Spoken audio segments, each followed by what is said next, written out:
सभी को अवसर, विशेष आवश्यकता वाले बच्चों के लिए क्या जरूरी है? तो अनुकूलन। सीखने में भिन्नता क्यों होती है? तो व्यक्तिगत अंतर के कारण सीखने में भिन्नता होती है। व्यक्तिगत अंतर का आधार क्या है? वंशानुक्रम। कक्षा में विविधता का लाभ है समृद्ध अधिगम। प्रतिभाशाली बच्चों की पहचान कैसे की जाती है? तो उच्च प्रदर्शन से। मंदगति शिक्षार्थी कौन है? धीरे सीखने वाला। मंदगति बालक को क्या चाहिए? अधिक समय चाहिए। आगे देखते हैं मूल्यांकन का मुख्य उद्देश्य। मूल्यांकन का मुख्य उद्देश्य है सीख सुधार। मूल्यांकन के प्रकार कितने हैं? 2 प्रकार के हैं। गठनात्मक मूल्यांकन कब होता है? सीखते समय। और समापनात्मक मूल्यांकन कब होता है? तो अंत में। सीसीई का पूरा नाम continuous and compressive evaluation. CCE का पूरा नाम है, आप याद रखिएगा। सीसीई किस पर बल देता है? तो सर्वांगीण विकास पर बल देता है। परीक्षण और मूल्यांकन में अंतर सीमित व्यापक। निदानात्मक मूल्यांकन का उद्देश्य है कमजोरी पहचानना। प्रश्न पत्र कैसा होना चाहिए? तो वस्तुनिष्ठ होना चाहिए। अच्छे प्रश्न की विशेषता है स्पष्टता। आगे देखते हैं पाठ योजना का क्या उद्देश्य है? पाठ योजना का उद्देश्य है सुव्यवस्थित शिक्षण। शिक्षण सहायक सामग्री क्यों है? रुचि बढ़ाने हेतु। ब्लैक बोर्ड शिक्षण का लाभ है स्पष्ट प्रस्तुति। आईसीटी आधारित शिक्षण का लाभ है सक्रिय रूप से सीखना, सक्रिय सीख। ई लर्निंग क्या है? डिजिटल अधिगम को ई लर्निंग कहा जाता है। आगे देखते हैं शिक्षक की भूमिका क्या होती है? सहायक के रूप में होती है। शिक्षक का आदर्श गुण है सहानुभूति। बालक का अधिकार किस पर आधारित है? तो सम्मान पर आधारित है। आरटीई अधिनियम कब लागू हुआ? 2009 में। आरटीई की आयु सीमा क्या है? तो 6 से 14 वर्ष। शिक्षा का अधिकार किस अनुच्छेद में है? तो 21A। बाल केंद्रीय शिक्षा का अर्थ है बालक प्रमुख। शिक्षा का अंतिम उद्देश्य समग्र विकास। सीडीपी का सबसे महत्वपूर्ण सिद्धांत है बालक की समझ। सीटेट में सीडीपी का महत्व किससे है? तो सबसे अधिक है। आगे देखते हैं भावनात्मक विकास का संबंध किससे है? तो संवेगों से है। सामाजिक विकास का अर्थ क्या है? तो समाज में समायोजन। आत्मनियंत्रण का विकास कब अधिक होता है? तो किशोरावस्था में। सहपाठी समूह का प्रभाव किस पर पड़ता है? तो व्यवहार पर। पहचान संकट किस अवस्था में होता है? तो किशोरावस्था में। एरिक्सन किस विकास से जुड़े हैं? तो मनोसामाजिक से जुड़े हुए हैं। एरिक्सन के विकास के चरण कितने हैं? कितने चरण बताए हैं? तो एरिक्सन ने विकास के 8 चरण बताए हैं। आगे देखते हैं विश्वास बनाम अविश्वास किस आयु में होती है? तो शैशवावस्था में। पहला बनाम अपराध बोध किस आयु में है? तो प्रारंभिक बालावस्था में। उद्योग बनाम हीनता किस आयु में? उत्तर बालावस्था में। पहचान बनाम भूमिका भ्रम किस आयु में? किशोरावस्था में। आत्मसम्मान किससे बनता है? तो सफल अनुभव से। सामाजिक अधिगम सिद्धांत किसने दिया? सामाजिक अधिगम का सिद्धांत बेंडूरा जी ने दिया था। अनुकरण का अर्थ क्या है? नकल करना। मॉडलिंग का अर्थ क्या है? आदर्श व्यवहार दिखाना, मॉडलिंग का अर्थ। आगे देखते हैं आत्म प्रभाविकता का सिद्धांत किसने दिया? तो बंडूरा जी ने दिया। आत्म प्रभाविकता का अर्थ है स्वयं पर विश्वास। सीखने में अवलोकन का महत्व है उच्च। भाषा विकास की शुरुआत कब होती है? तो शैशवावस्था में होती है। एक शब्द वाक्य अवस्था कब है? तो लगभग 1 वर्ष। टेलीग्राफिक भाषा अवस्था कब? 2 से 3 वर्ष।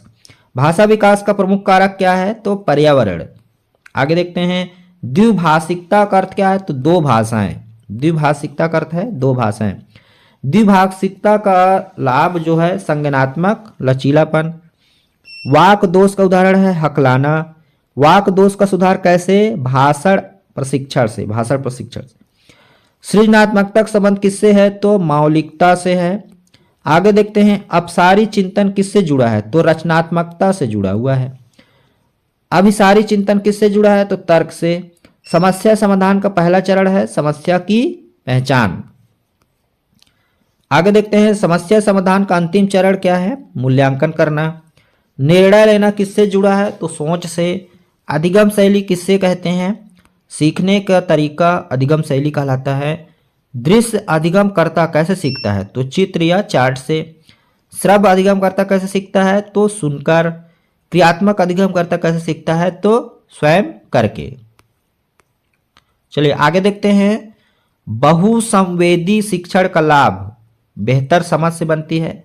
समावेशी कक्षा में शिक्षक की भूमिका किस प्रकार से होती है? तो सुविधादाता के रूप में। आगे देखते हैं। अनुकूलन का अर्थ क्या है? परिवर्तन करना। विभेदीकरण का अर्थ है भिन्न आवश्यकताओं अनुसार। धीमे सीखने वालों के लिए क्या उपयोगी है? तो पुनरावृत्ति। धीमा सीखने वाले के लिए जो उपयोगी गतिविधि है वो पुनरावृत्ति की है। आगे देखते हैं। प्रतिभाशाली बालकों के लिए क्या उपयोगी है? समृद्ध कार्य।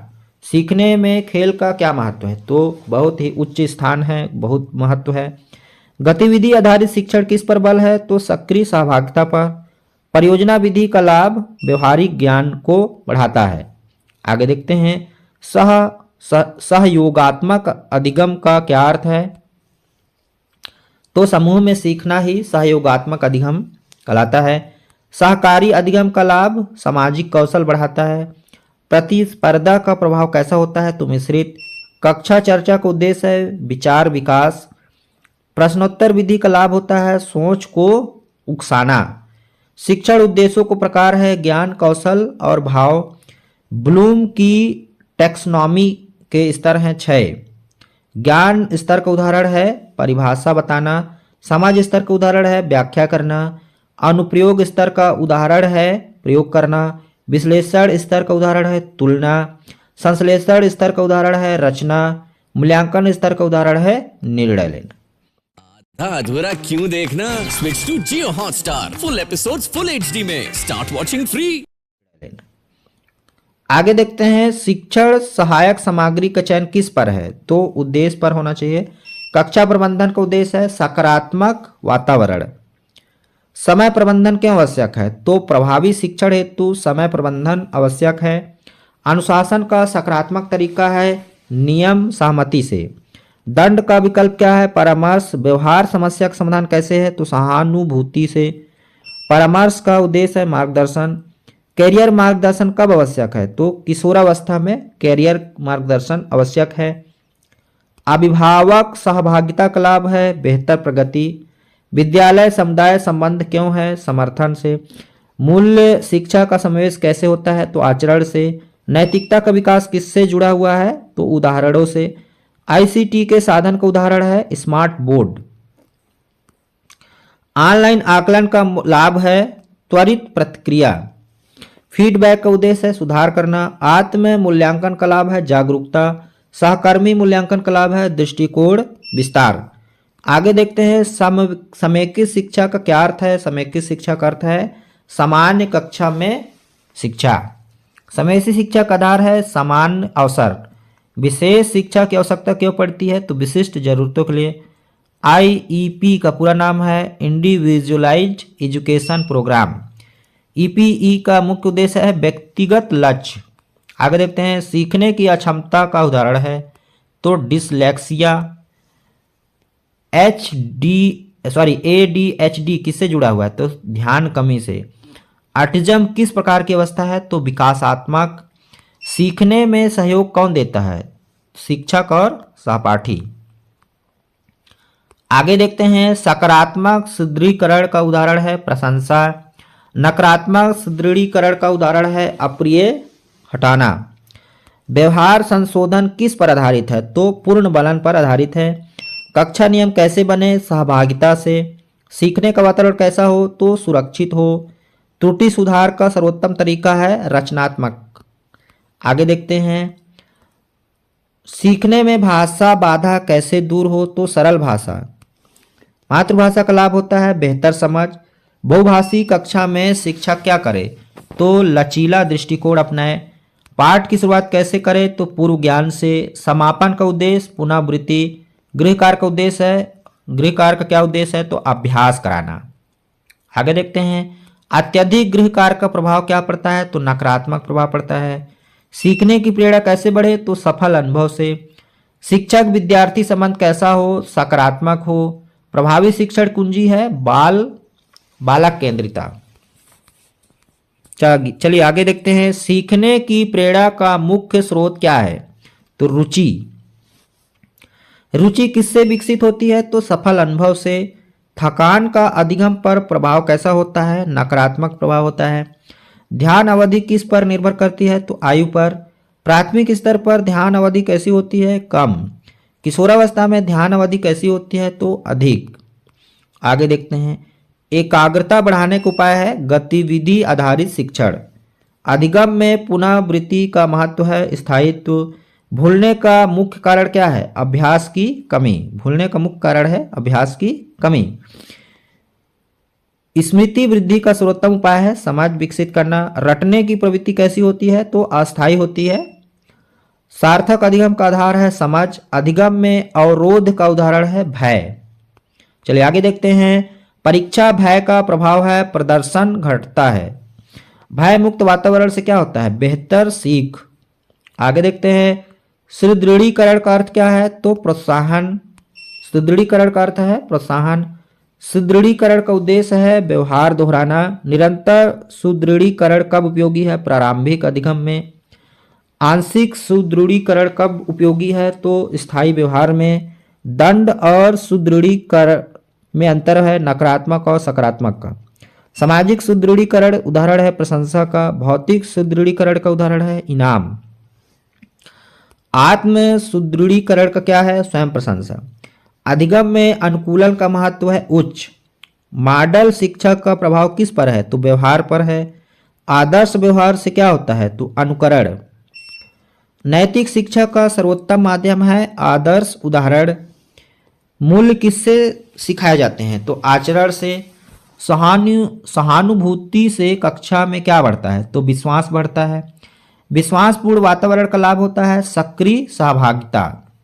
चलिए आगे देखते हैं, कक्षा सहभागिता का अर्थ है सक्रिय भागीदारी। प्रश्न पूछने से क्या बढ़ता है? तो सोच बढ़ती है। खुला प्रश्न किससे कहते हैं? अनेक उत्तर वाला। बंद प्रश्न किसे कहते हैं? तो सीमित उत्तर वाला। उच्च स्तरीय प्रश्न किसे जुड़ा है? तो विश्लेषण से। निम्न स्तरीय प्रश्न किससे जुड़े हैं? तो स्मरण से। प्रभावी प्रश्न की विशेषता है स्पष्टता। चलिए आगे देखते हैं, प्रतीक्षा समय क्यों जरूरी है? तो सोचने हेतु। गलत उत्तर पर शिक्षक क्या करे? तो सुधारात्मक प्रतिक्रिया दे। फीडबैक कितने प्रकार के होते हैं? तो 2 प्रकार के होते हैं। सकारात्मक फीडबैक का प्रभाव होता है प्रेरणा और नकारात्मक फीडबैक का प्रभाव होता है हतोत्साहत। रचनात्मक फीडबैक कैसे होता है? सुधारात्मक। आत्म नियंत्रण का विकास कैसे करें? अभ्यास से।